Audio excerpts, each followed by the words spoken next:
The plains stretched wide like an ocean of dust and gold beneath the sinking sun, and the air was heavy with silence that seemed to listen more than it spoke, carrying the weight of every broken dream and buried promise that had ever lingered across that land. And in the midst of it stood a man whose name carried both respect and fear, Caleb Kane, a cowboy shaped not by legend but by hardship, a man whose boots had walked through storms, whose hands bore the scars of rope and fire, and whose heart had long learned that mercy was not a gift life ever gave freely. Yet even in his silence there was a presence, something unshakable and steady that drew eyes wherever he walked. And it was that presence that had captured Elena, a woman whose shadow had wandered into his world not by chance but by the same restless fate that always seems to bring the broken toward one another.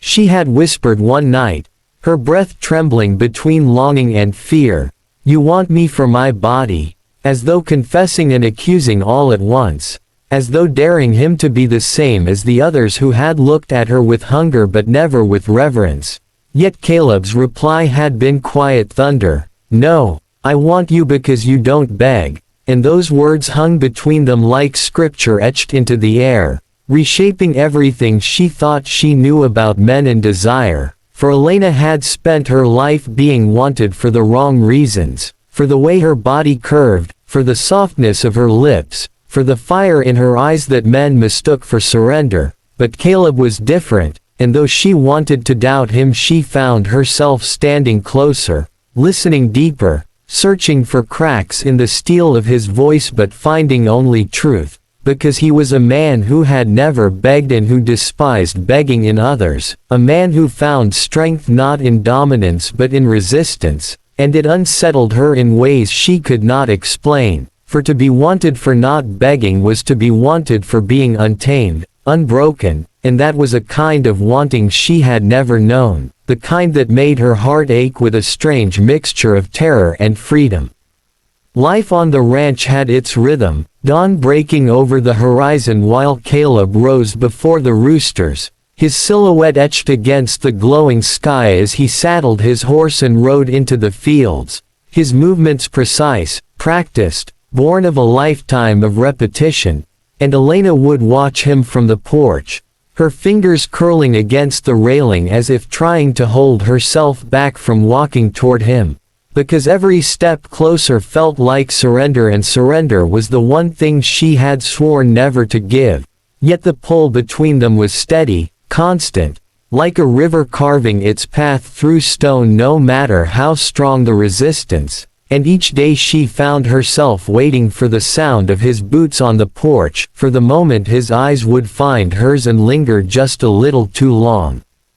The townsfolk whispered, of course, because in small towns silence was never truly silent, and gossip moved faster than wildfire. They said the woman who had nothing was trying to snare the cowboy who needed nothing, that she tempted him with her body, that he would fall like all men eventually fall. But Caleb paid no mind to whispers. He had lived too long listening to the truth of wind and earth to let the shallow voices of men sway him. Still Elena felt their judgment pressing on her shoulders, the weight of every glance, every sneer, every whispered accusation that she was nothing more than temptation wrapped in flesh. And in those moments doubt would creep in like a snake slithering through grass, coiling around her heart until she believed she should run before she broke herself on the blade of his integrity. But then there were nights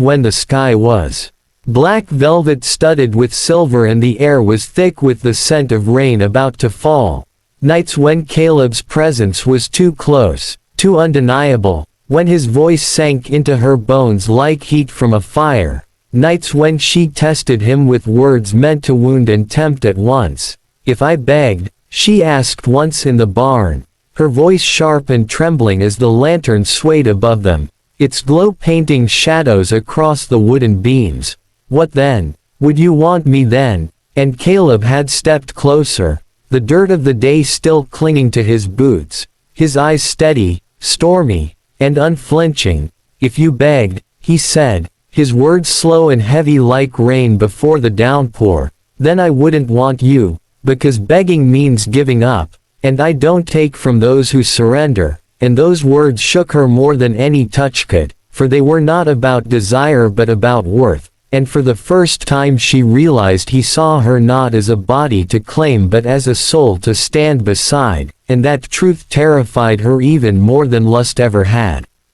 When the storm finally broke over the plains, rain hammering the roof and thunder splitting the sky, Elena found herself in his arms not because she begged, not because he demanded, but because she chose, and in that choice was a kind of power she had never tasted. Caleb's hands traced her not with hunger but with recognition, his lips pressed not possession but reverence, and in that storm they became something neither could name, something fierce and fragile all at once, a fire that burned not to consume but to illuminate, yet even fires are tested by the winds that seek to snuff them out. And the world around them was not kind to love that did not bow. Rumors sharpened, eyes judged, and Elena feared the wolves of her past would creep closer, feared that her worth was still measured by flesh and not by fire. And so one night she packed her bag, her hands trembling as she folded scraps of her life into a worn sack,